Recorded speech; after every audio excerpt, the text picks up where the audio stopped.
Let's start with you, Marie. Tell us a little bit about your journey and what's led you to have such passion around helping business leaders attract revenue and unleash sales excellence.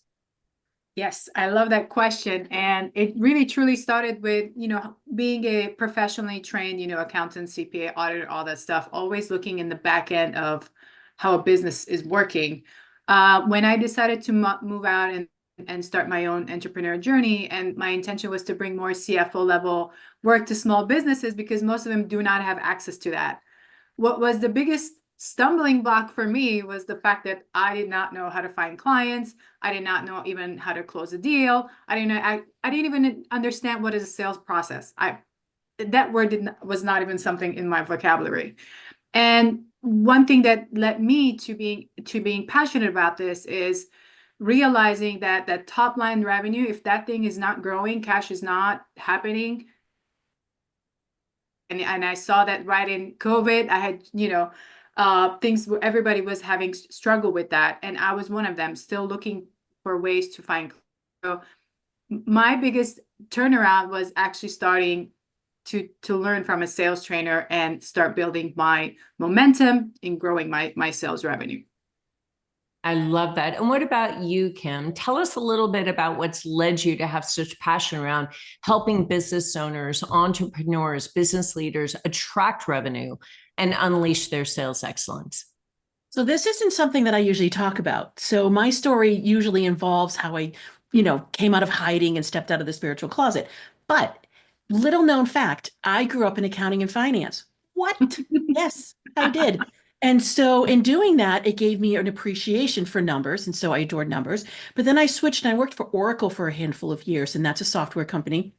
They were going from $2 billion to $10 billion while I was there for that 5 years. And so massive growth.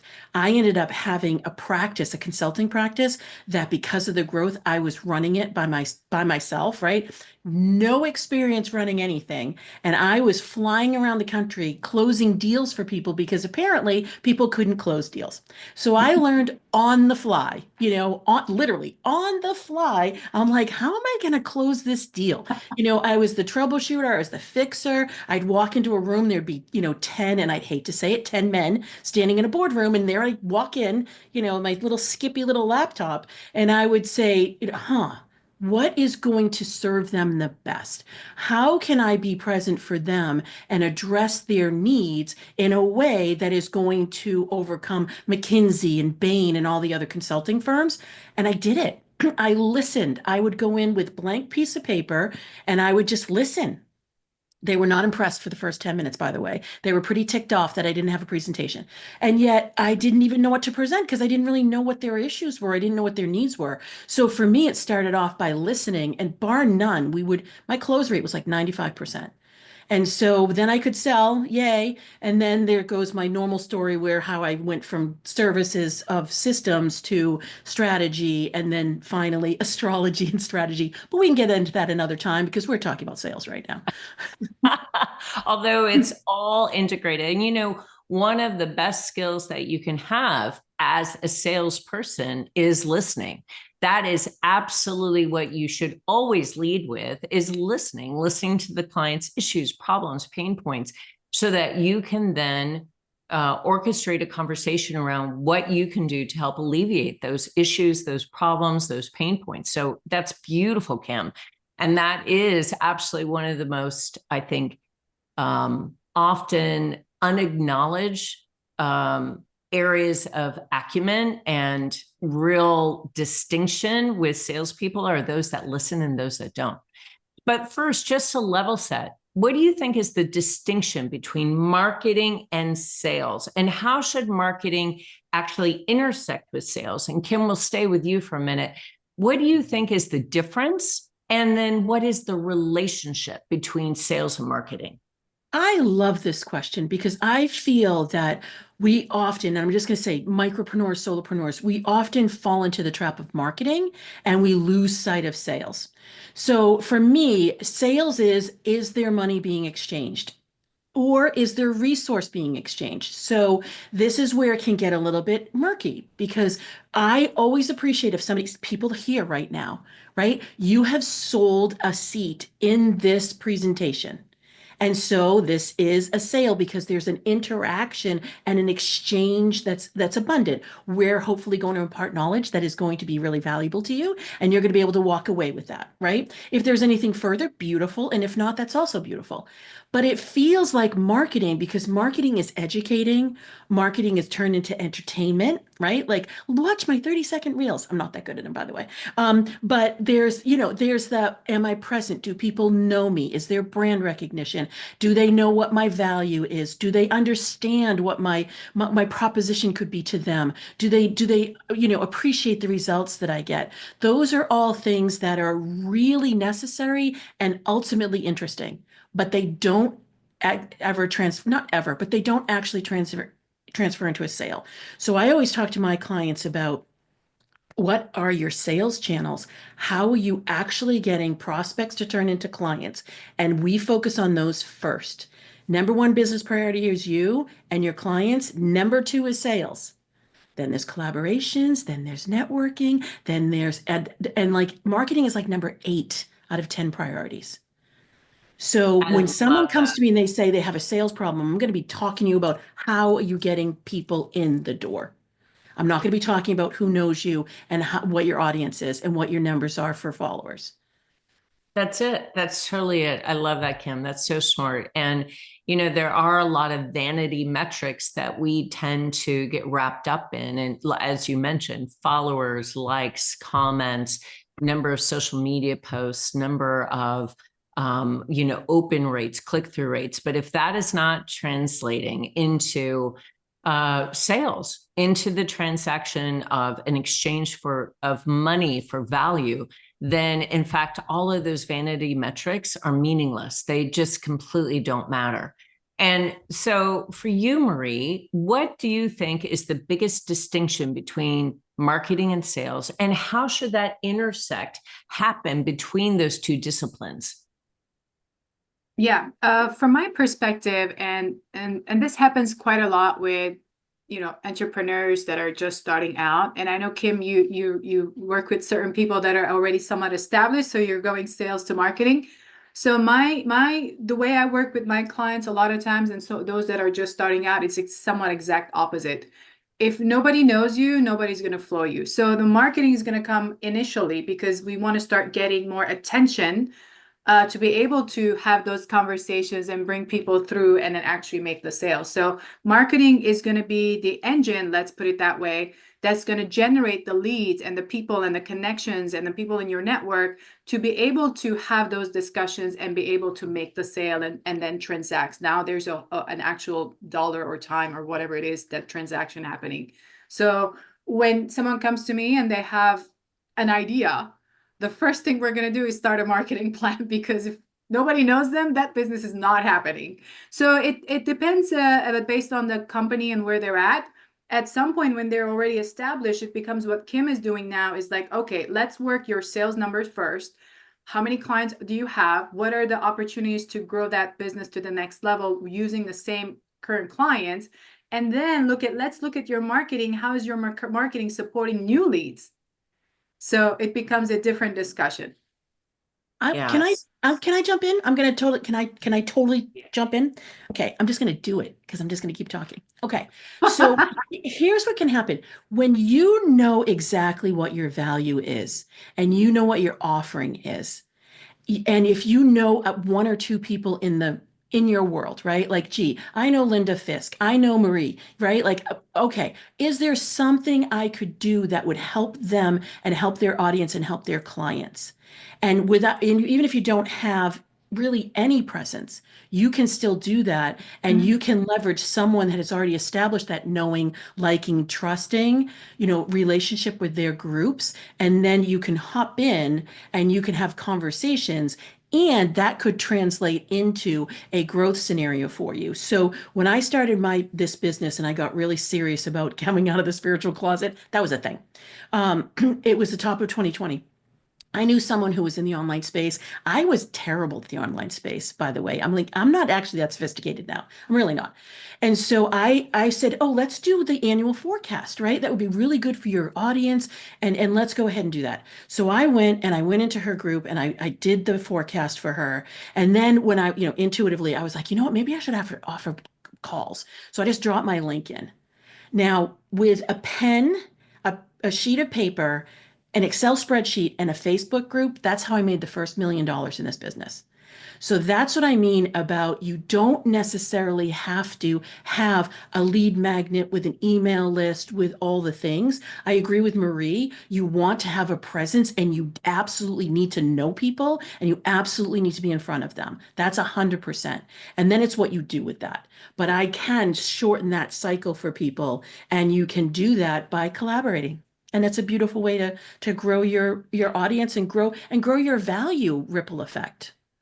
Absolutely. And right now, if you think about it, collaboration is the new currency. And that is Mhm. the fastest way to grow. And when I talk about marketing plan, it's not necessarily social media only. There's like all different areas of marketing you want to focus on. But yes, we might have some, let's say, plans about, okay, we got to have some kind of a social presence. So social proof is important. But then who do you know? Let's Mhm. make one of the key things that I give them is like, go through your phone and write a list of 100 people you want to reach out right now. Like right now, these people already know you. And if they haven't heard that now you have a new business, let's just reach out and see where things going, and then let's start a conversation, reconnect. Very simple. It's not salesy. It's just we're just reconnecting. And then as you ask them what's happening in their life, they're gonna ask you what's happening in your life. Then you just bring it out. And that's the fastest way. Like make that 100-person list and start calling and start texting and connect with them. So that's one of the first strategies I get them to do. And then build your social, let's start building your social media presence. Yeah. I love that. I totally agree with that. I love that. Now, let me ask both of you a little bit about sales. As a business owner, you're in sales, whether you believe you are or not. And every single day, you have to sell yourself and your product and service in order to grow your business. And much like confidence, that belief is a self-fulfilling prophecy. You are what you believe you are. And this applies in sales too. Your beliefs shape you. And so your business follows. And as we often say,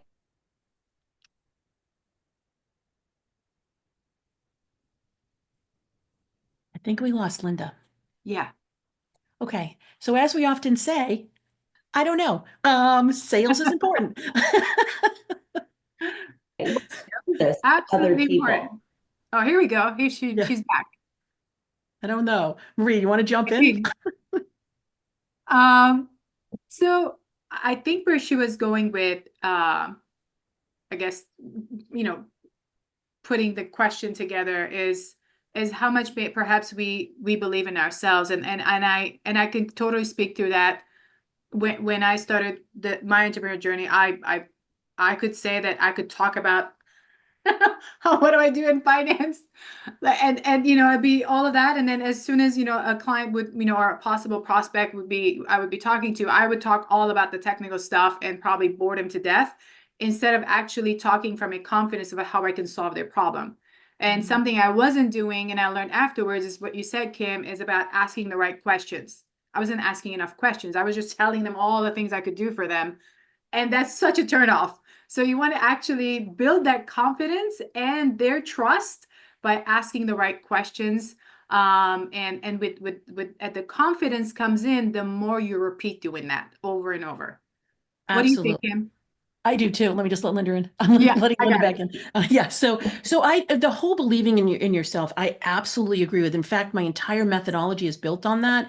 I was on a podcast in early 2020, and I was talking to a woman who's near and dear to me. And she asked me something about, the equation of, knowing, liking, and trusting from a client Yes. perspective, right? And I just said, it came out of my mouth like, no, you'd have to know, like, and trust yourself first, and then the other is marginally interesting. I mean, it's interesting, but it's not. And so that just kind of like the skies parted, the lights, like went on, and I realized like, holy crap, this is a framework where I could build on because astrology and business don't actually link really easily. And so I thought I could really build on that because when you gain calm and certainty, you then are able to know you're going in the right direction. You do that by knowing yourself. You're making better decisions. You are so much more in the ability to listen and to be self-aware and know what you bring to the table and know what you don't.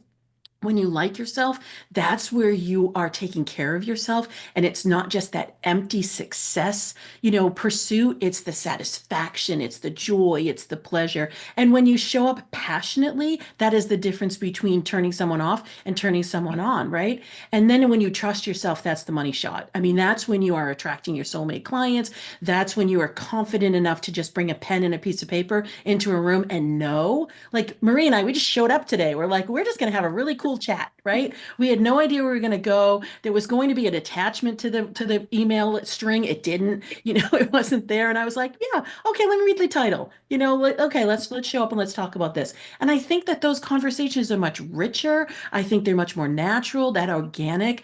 I love what Marie said about the currency being collaboration. That was in fact the word for 2024. The word for 2025 is connection.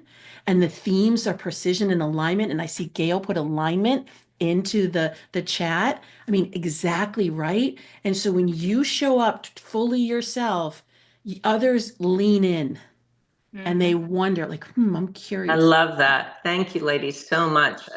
Incredible wisdom and insight provided around cultivating that sense of self-belief that translates into sales. Now I want to talk a little bit about the sales process.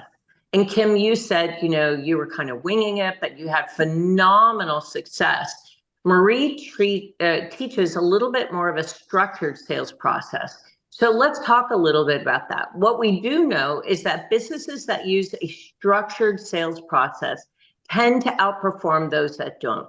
And here I'm referring to a sales process as a set of repeatable steps that a business takes to move someone from a prospective buyer from the early stages of awareness to a closed sale. And in fact, research that was recently conducted by Sales Management Association said that 90% of all companies that use a formal guided sales process were ranked as the highest performing. It's been proven that the three main sales parameters, revenue, performance, and forecasting accuracy, tend to go up significantly when a company adopts a standardized sales process.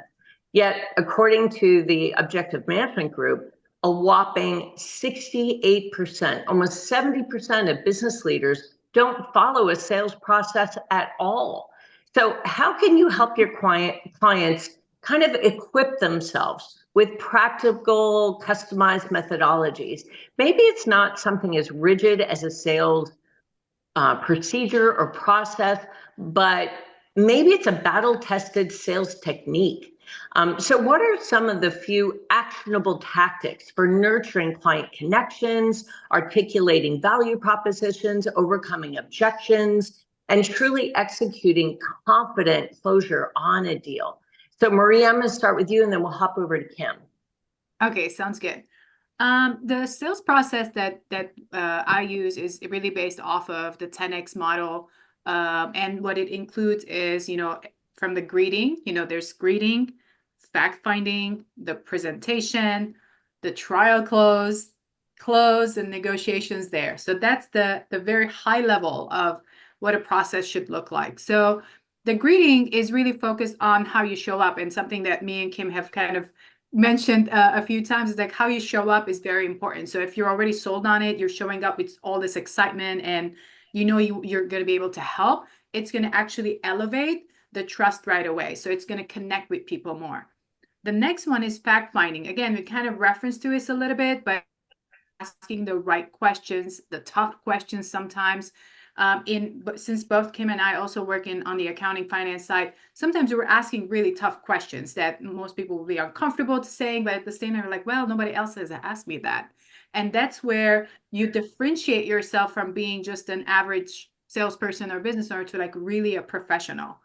The next phase, most people kind of skip. It's, and they think about, whether it's a car, whatever, or software, whatever, It could be a demo or presentation. So in my case, whether it's for coaching or an accounting, finance work, it's all about showcasing how we could actually solve the problems that we figured out during fact finding. So it's very structured approach. So when we're quoting something, it's going to be really based on these are the pieces of what we're going to solve, the puzzles we're going to solve. The next step is the triad close. It's actually asking for the close. So this was a complete, it was baffling to me because when I started comparing what I was doing, kind of winging it in the beginning to the actual sales process, I realized I was having meetings showcasing everything I could fix, giving the quote, but never really asking for the close. How crazy is that? So that's the next step, is like actually ask for the close. So how would you like to move forward? Have you seen enough to make a decision? Those are like questions to actually kind of initiate the close, because otherwise no one's going to close the deal.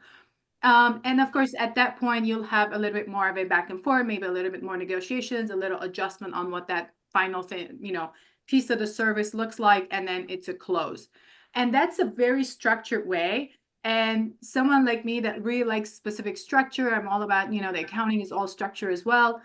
It has been the easiest way to model and then be able also to teach. So that's the way I teach the sales process.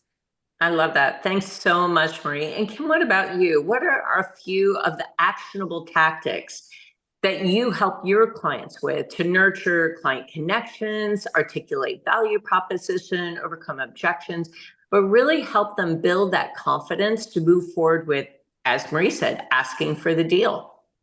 Yeah, 100%. So two things. One is I always start with you, because you are the sale, right? It doesn't matter if you're selling a product or a service, right? You are the sale. And so because of that, you want to identify, are you good at opening? Are you good at opening conversations? Are you good at that initial connection? Think of that handshake if you're walking in the room in person, or that handshake when you're walking into a room online, right? Or are you good at that relationship building, that nurturing, that continuing the connection? And this is where process really comes in. Do you have value points that you can be both inspiring and supporting? Because here are the metrics. 5% of people will buy right away. So when you're out to 100 people and you say, oh, I only got 5 people, you did a really great job, right? 30% of people want to be nurtured, and 35% of people want to be inspired.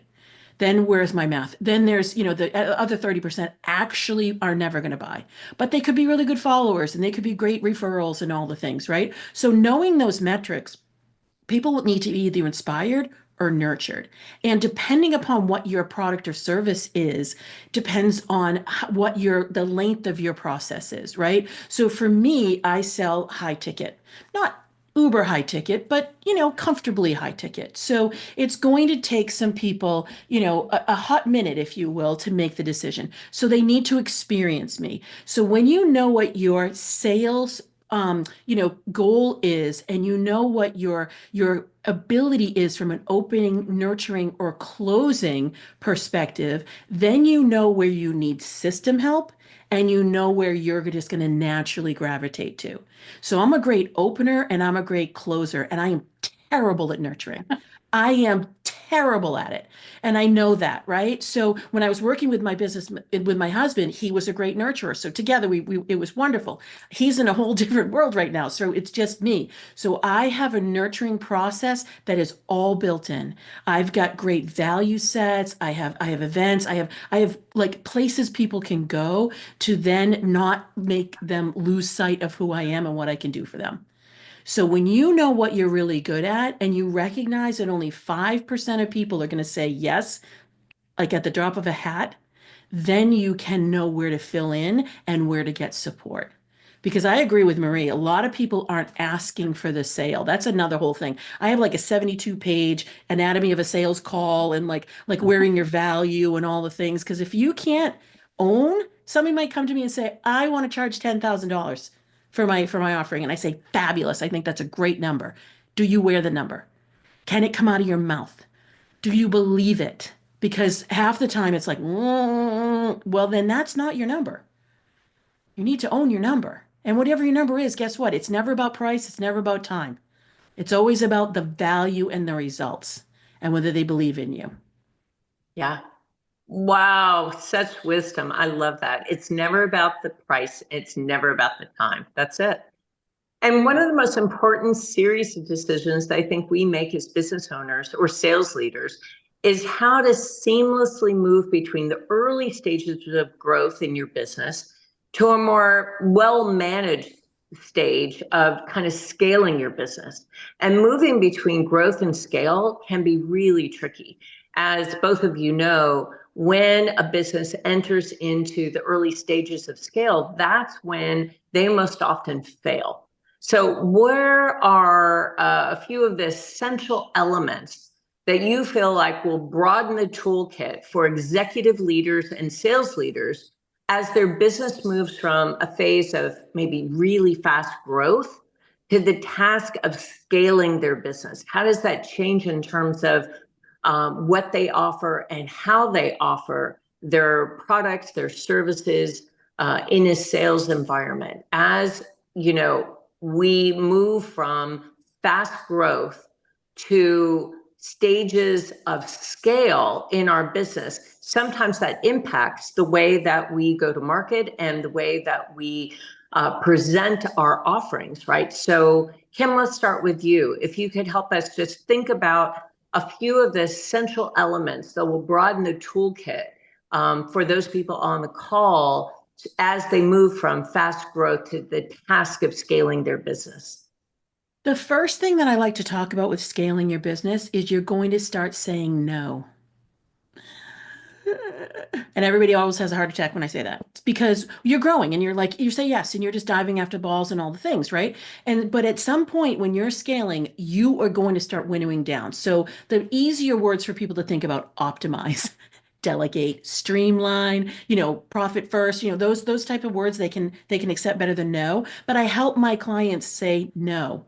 You're not going to be everything to everybody, nor should you ever have, and you probably weren't when you experienced those growth. But when you look at your client roster and you're looking at, who you adore and what type of work you love and what has really brought you the most satisfaction and profits and ease and abundance or whatever your basis of success is, that's what you want to do more of. So that's one of the things. The second thing is you want to start really always working in your zone of genius. Right. So I just met with my system strategist last week, and we were talking about me doing speaking engagements and me hosting a retreat or a conference or something. And look at my face. I've been like, right. And so she was like, come on, how can we get you to do it? And she named like 2 or 3 different models. And one of the models, I was like, oh, that one, that's the one I want. She called it the rock star approach. Like you walk in, someone else is taking care of all the things. You've got your ops team, you've got all the things, right?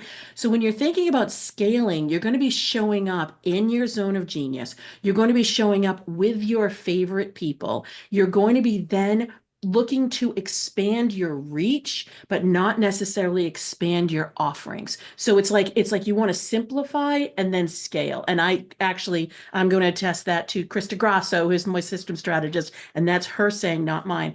I've learned from her. Because if you don't, you're going to be growing lots of things that might not be profitable, that you might not want to serve, that may be so outside of what you really want to be doing. It's going to get too heavy. And then you're Yeah. not actually going to continue to grow. I've been there. Linda, you lived it with me in December Yeah. of 2023. I was there, by Yeah. the way. Yeah. But look how beautifully you pivoted from that time. You made really smart strategic decisions and you have exponentially grown your business since. It's just been remarkable. And so, Marie, what about you? What advice or guidance would you give those women that are moving from a phase of fast growth to the task of scaling their business? And how does that change their sales approach? Yeah. And I think I'm in that position where Kim was mentioning as well. And I want to focus on 2 main things. The first one, in the beginning, it's all you. And if you're only thinking about you, that's not scalable. So you want to start thinking about, as a triangle, saying, okay, I'm guiding this right now. Who are the 2 people that I'm going to hire that are going to support my next level expansion in a very formulated way, right? So let's say one of my mentors always mentions the formula is you hit the first 350,000 by yourself, then you hire the next person that or two people that can replicate the same thing you're doing. So now you are, tripling that. So what happens? So how are you going to make these people do exactly what you do? If you don't have a written up sales process and a full script that they can do exactly what you do, and then you're not able to grow and scale in that same speed. So the structure, the earlier you enter that into your culture, the easier it's going to be for them to expand. The other thing I wanted to also kind of piggyback on what Kim was saying is looking at your revenue model and what are the different products and services that you're offering. Obviously, we all want to have multiple streams of revenue and income and all that, but what are the most profitable? That is something that I would always recommend looking at. If you have 5 different offerings, but then only 2 of them are actually profitable, then you want to focus on that and expand on that versus having way too many offerings that really don't pay the bills. So in simple terms. So those are the 2 I would focus on. So smart. Thank you so much, Marie and Kim. Just incredible wisdom. I'm going to ask one more question, knowing that we only have about 20 minutes left. So I'm going to ask both of you to be as succinct as you can so we can open it up for questions. But I really want to get to this because I know you both are going to offer such incredibly wise counsel, really impactful insight. So in your experience, what has been most important to being successful? Mindset, skill, or action? What are the most important emotional intelligence attributes for strong leaders that are in a sales capacity? Again, that's hard to choose, right? Mindset, skill, or action. But I'd love your thoughts around, again, the most important emotional intelligence attributes and the most important aspects of driving sales forward. So, Marie, let's start with you and then we'll hop to Kim. Yes. So in when you say those 3 things, the first thing comes to mind is action. And the reason I say that is you want to take the amount of the type of action that will get you to where you want to go. Now, let me pull back for a second. But sometimes if your mindset is not right, the action is not going to happen.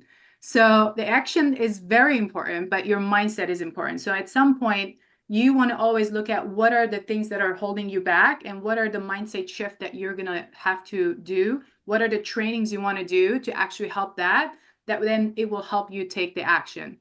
Then I want to kind of expand into there's 4 levels of action. There's you look at something and you retreat. You can look at something and or a situation that you're in and take no action. It's still not taking action is a choice, so you're not taking action. The other one is normal levels of action. So which way this is a concept where we think we're taking enough action, but actually it's not.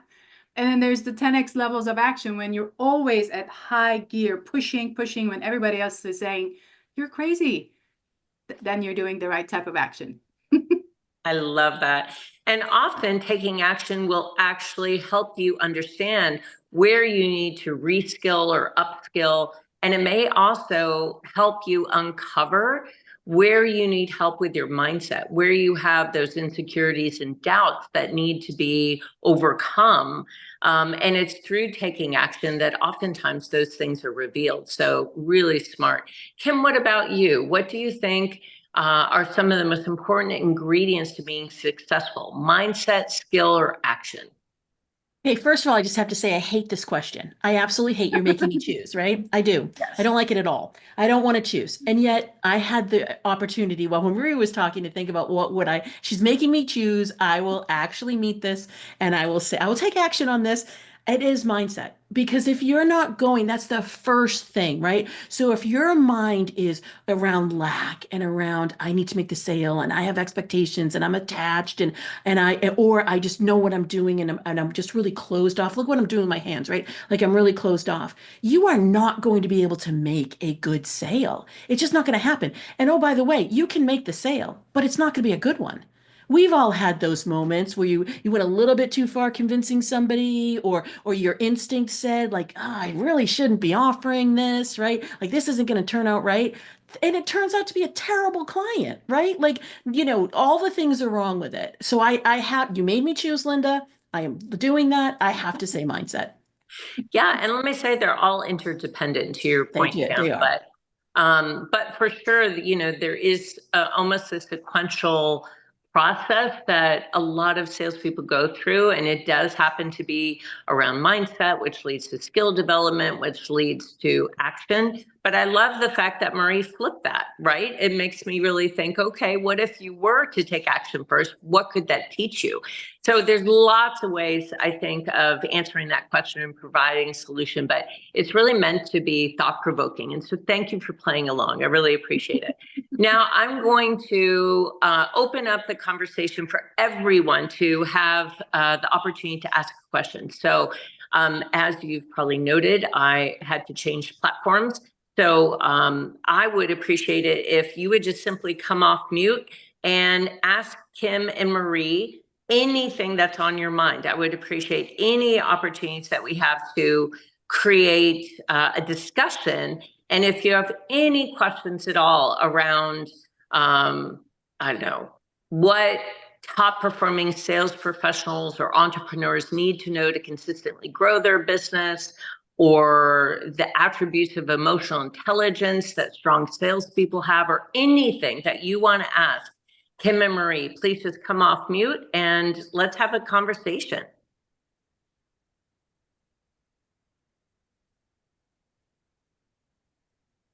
Well, I just want to say that I kind of agree with Marie that, and I learned this. If I don't take action, I won't learn where the gaps are that I need to work on.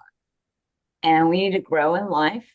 You just need to be brave and do something. And it's okay that it doesn't come off completely right. Some people call that a fail. I call it a learning moment. And that's something that's important to do.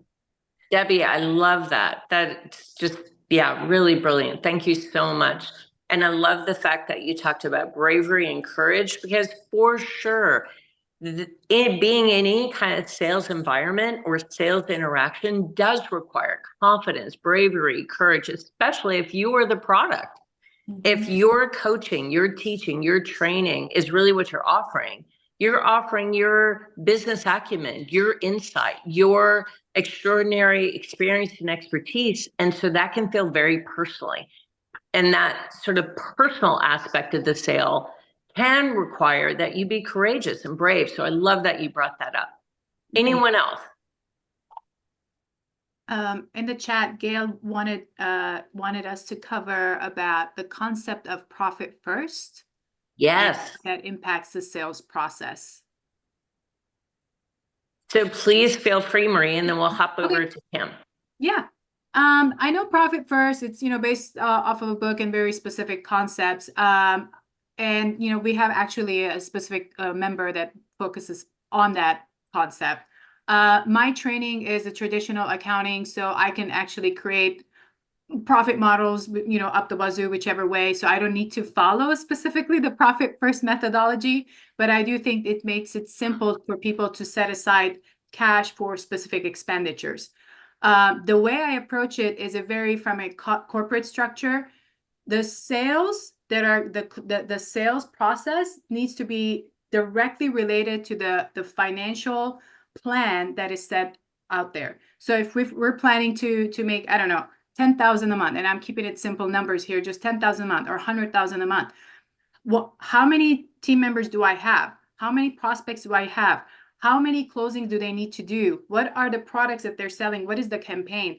Everything needs to be planned out accordingly. So it comes from an overall like breaking it down to daily sale number. Like what is the product? I was actually coaching one of my accounting clients actually, and he wanted to try to hit 500,000 this year, and the conversation was, and he's very good in sales, but he's not very, that's where we wanted to focus on. He won't have a problem closing the deal. He just needs a little bit motivation. So what we focused on is that, okay, 500,000 a year makes X number, for the month. So then daily you want to close, I think it came out to like $1,400. Okay. So then what is your top product that sells all the time? Whatever. He gave me the name. Okay. How much is that? Okay. $4. How many cases? We broke it down to what he needs to sell each day. which product, how many cases? And his eyes were like wide open, because for him as a salesperson, now he has his quota. And if we don't give them a quota and we don't give them proper sales training, they're not going to hit those numbers. So that's how I approach it. Kim, how about you? Yeah, so I approach it. It's the same, but it just sounds different. So when my clients come to me and they say, I sell my product for or my service for $1,000. I'm going to keep the math really easy too, and that's my top seller, and I adore that, right? And then they say to me, I want to make $1 million because that's what I usually get. I want to make $1 million, and so I say to them, okay, well, what does it take to serve that $1,000, right? Because it matters, and how many people do you have, and how are you going to do that? And then the other important thing is how many people do you have interested?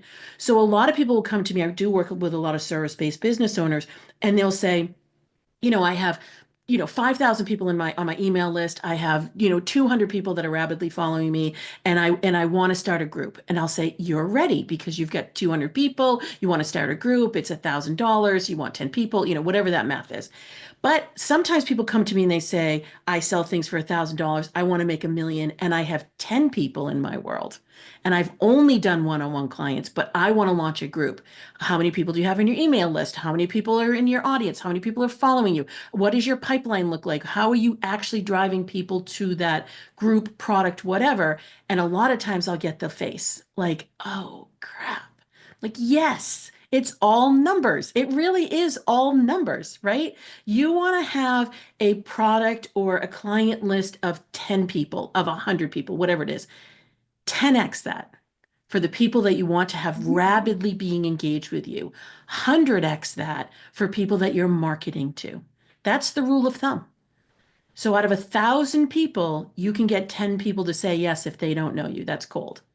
Out of 100 people who adore you, you can get 10 people. That's beautiful. So just be looking at who's in your world, how you're cultivating them, how interested they are, how warm they are. And by warm, do they answer you? Are they in conversation with you? Not that they've said yes, we haven't made an offer yet. I'd had a woman who had 500,000 people on TikTok following her. And when she saw me, it was June, and she had only sold $35,000 for the year. And I was like, what I could do with a 500,000 person audience, right? Like, I was like, so within the first 2 weeks, we sold $14,000 for her. And since then, she went, and she's now a 7-figure business. But that year, I think we hit like 350,000 or something like that. She was never making the offer. So you want to look, Marie said this earlier, take the action to close, right? And then we're talking about numbers of what you want and then of what you have. And then just look to fill what you have. I love that, Kim. So smart. Carl asked a question about books recommended for social media and digital marketing e-commerce strategy. So I would invite you guys to simply use chat to respond if you have a recommendation for Carl regarding a book focused on social media, digital marketing, e-commerce strategy. And I'm going to ask one last question quickly, and then we'll wrap up. Unless anyone else in the audience has something they'd like to ask or something they'd like to comment on. Wendy, Sarah, Lisa, Gail, Eve, Dorothy, Debbie, anybody, Camille, Carl. Nope. Okay, so my last question. I know that driving revenue requires emotional intelligence. It requires the ability to build trust quickly. And that means being able to identify and control and manage emotion, being able to solve problems in real time, remaining open and adaptable while you're integrating your learning into maybe new sales solutions, new sales systems, new processes. So how can business leaders navigate the intricacies of integrating a sales process into their business and yet remain open and adaptable as they receive feedback from the marketplace, as they learn how to really harness that emotional intelligence and being able to build trust quickly and often on the fly? So I'm going to shoot that over to Kim, and then we'll hear from Marie, and then we'll close up. Yeah, so this is where I came up with my do you know, like, and trust yourself methodology, because when you do, you are much more open. Your mind is clear, your heart is open, you are willing to take action, right? So this is why I couldn't answer your question, Linda, because I needed all three, right? But aside from that. So this is why I came up with my 12 question quiz, and it's at your starmaptosuccess.com. I will copy it in the chat. Over 22,000 people have taken it. It's been featured in Forbes. I won an award for disrupting the business world by Entrepreneur Magazine. It works. And what it entails is knowing how you are affected. Like, do you enter things from your mind? And when it's open, it's great. Or is it negative self-talk when it's not? Or do you open through connections where you feel really great when you're in the flow and people are, giving you compliments and connecting and everything, and then you feel massively isolated when you're not, right? Or when you're not trusting yourself, you're not taking action. You're either paralyzed or you're taking too much action, right? And so this quiz helps you measure how you enter your world, and then it wraps in and gives lots of advice about how to do things with other people. So I have it by sales and marketing and leadership and all the things, because we can go cuckoo pants in our mind. And then that's just a downward spiral, right?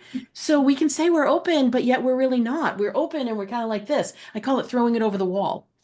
Well, I made the offer. Yeah, and it's like, and then you ran, right? So anyway, that was my approach to that issue. I love that, Kim. How about you, Marie? Okay, so the way I see emotional intelligence is really having the ability to connect with people at a deeper level. So, for example, when I'm talking to my clients or when I'm trying to build that trust, that's something I also, let's say, I try to be connected to them at a deeper level. So I want them to know that when they're hiring me and my team to do their accounting, or we're going to do the coaching, we are more than just just a transaction, but we are actually there to support them throughout their journey. Whether life thing happened, they have a death in the family, they have a birth in the family, there was a wedding, whatever, we are there to support them. So that's something I communicate. The second one is I repeat that by actually having quarterly meetings. So that's the way I've actually nurtured that. We don't just send them, let's say, financials, or we send them some data and then just, see you, whatever. But it's more like very structured, that connections stays, like, continues to happen throughout the year. And that's where I think most people kind of, with COVID happening and everybody going digital, is like they're just so reliant on digital that they're not spending enough time with people. And I think that's that connection. And of course, being very present and listening. And I appreciate when I went to my first leadership retreat on the ranch in Austin. That was one of the things that was very very mind like opening for me, was like, am I being present?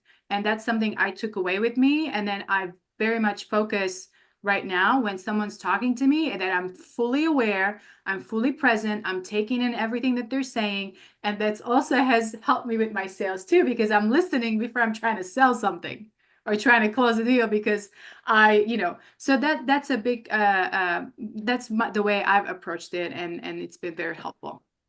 I love that, Marie. Yeah, I think being fully present is the biggest gift that you can give anyone. Absolutely shutting down any distractions, any devices, and being fully present with that person for that moment is one of the biggest gifts you can give, and it's becoming increasingly rare. The art of listening is now, I think, very, very rare, and also very, very needed. So I love that for you. Now, I have to say, we are so happy that all of you have joined this impactful discussion today. Are Marie and Kim not incredible? I'd love to see some love in the chat. And I will tell you that if you want to learn more about the supportive, trusting community of Leadership Global, please don't hesitate to reach out. Our community is designed to help executives just like all of you grow and scale their businesses. In Leadership Global, you receive support from influential and highly connected business leaders that can help you develop the strategies to pursue your purpose and dramatically increase your success. In Leadership Global, you receive support from influential and highly connected business leaders that can help you develop the strategies to pursue your purpose, dramatically increase your success, just like Kim and Marie. They are world-class leaders, as you just witnessed. And these are the kind of caliber of leaders that you'll find in Leadership Global. Kim and Marie, I cannot be more grateful for your willingness to so generously share your expertise, your experience, to impart such impactful wisdom to our audience, and for everyone that came and devoted an hour of your time to understand how to accelerate your sales, how to attract that revenue. I hope you walk away with at least one golden nugget. I would say that I've had the pleasure and honor of listening to Marie and Kim on multiple occasions, and I always take something new away from the conversation. Always learn from these two. So I hope that this was impactful for all of you, and I wish all of you the happiest holiday. Thank you so much for being here today.